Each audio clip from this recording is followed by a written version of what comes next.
Island of the Blue Dolphins, Chapter 20. I gathered 2 more canoe loads of abalones soon after that, mostly the sweet red ones, which I cleaned and carried to the house. Along the south part of the fence, where the sun shone most of the day, I built long shelves out of branches and put the meat up to dry. Abalones are larger than your hand and twice as thick when fresh, but they shrink small in the sun, so you have to dry many. In the old days on the island, there were children to keep away the gulls, which would rather feast on abalones than anything else. In one morning, if the meat was left unguarded, they could fly off with a month's harvest.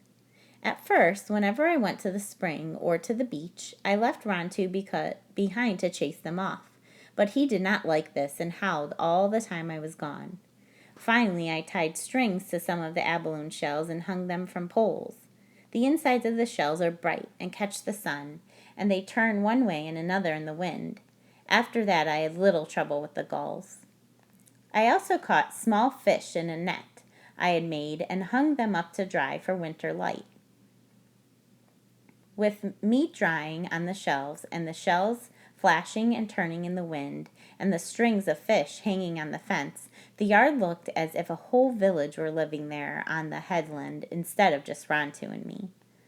Every morning, after I had gathered food for the winter, we went out on the sea.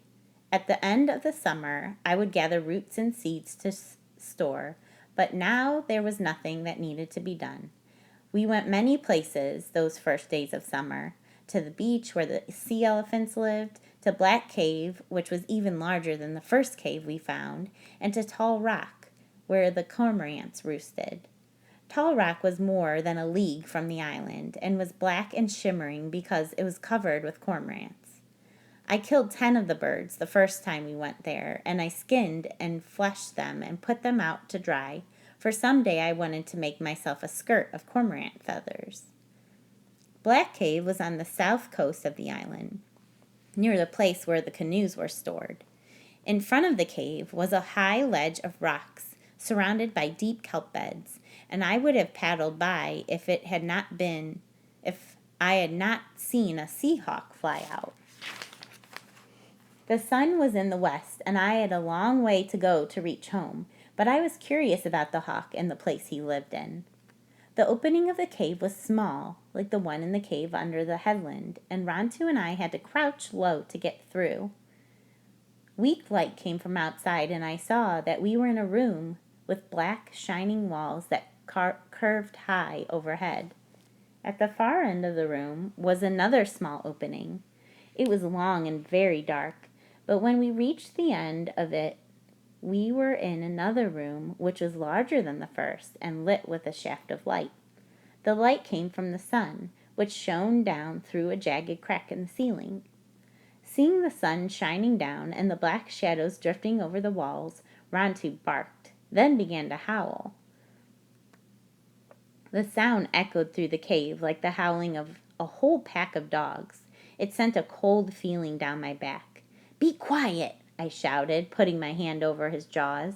My words echoed and echoed in the room. I turned the canoe around and started back toward the opening.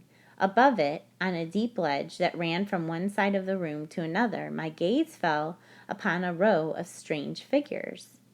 There must have been 24 of them standing against the black wall. They were as tall as I, with long arms and legs and short bodies made of reeds and clothed in gull feathers. Each one had eyes fashioned of round or oblong discs of abalone shell, but the rest of their faces were blank. The eyes glinted down on me, moved as the light on the water moved and was reflected upon them. They were more alive than the eyes of those who live. In the middle of the group was a seated figure, a skeleton. It sat leaning against the wall with its eyes drawn up and its fingers, which were raised to its mouth, a flute of pelican bone. There were other things there on the ledge in the shadows among the standing figures, but having drifted far back in the room, I again paddled toward the opening. I had forgotten that the tide was coming in. To my great surprise, the opening had narrowed. It was too small for me to get through. We would have to stay there in the room until the tide went out, until dawn came. I paddled to the far end of the cave. I did not look back at the glittering eyes of the figures on the ledge.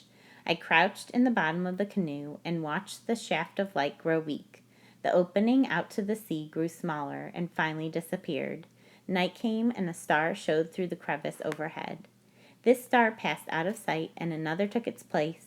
The tide lifted the canoe higher in the room, and as the water lapped against the walls, it sounded like the soft music of a flute.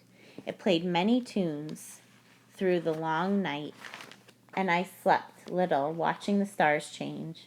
I knew that the skeleton who sat on the ledge playing this flute was one of my ancestors, and the others with the glittering eyes, though only images, were too.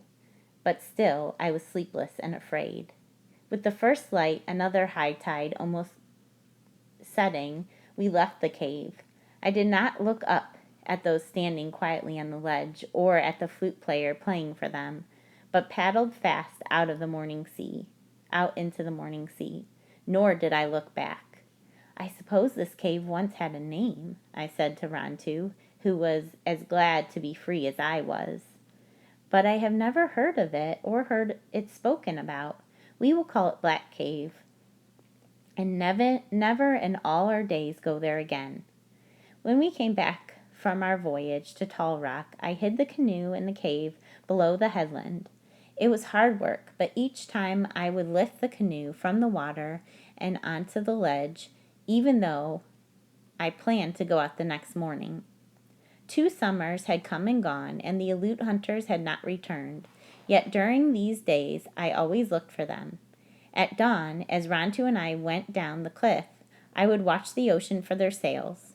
The summer air was clear, and I could see many leagues.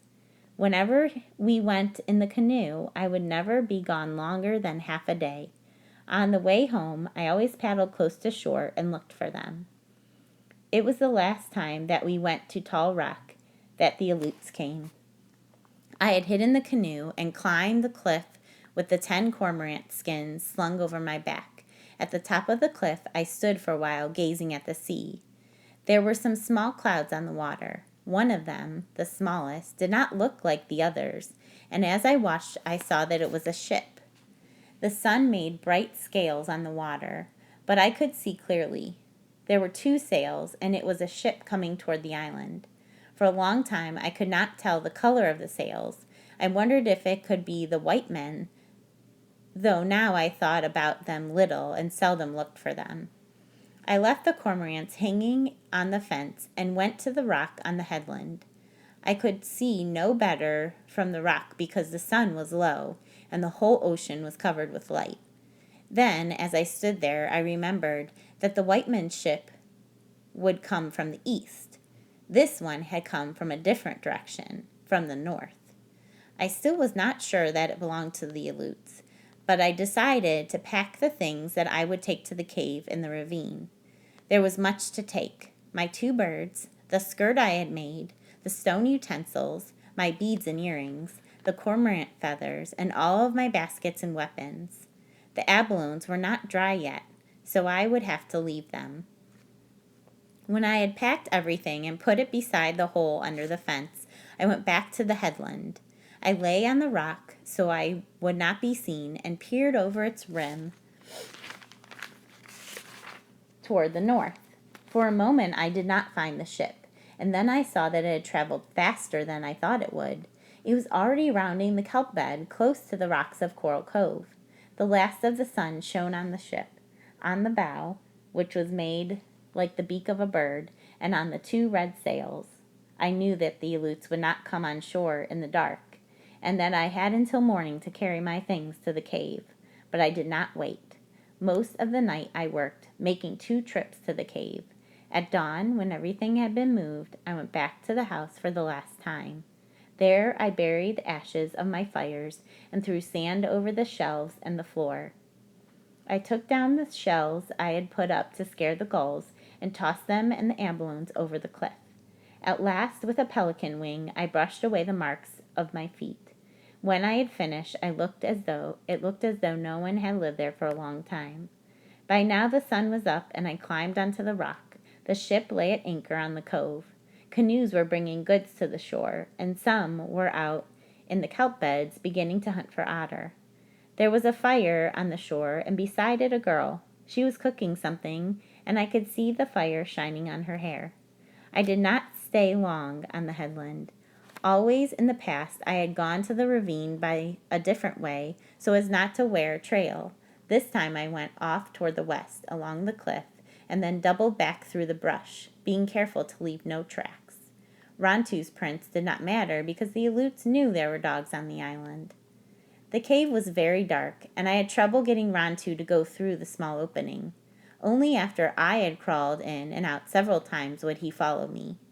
I closed the opening with stones, and since I was tired, I lay down and slept all that day. I slept until I could see the stars shining between the cracks in the rock.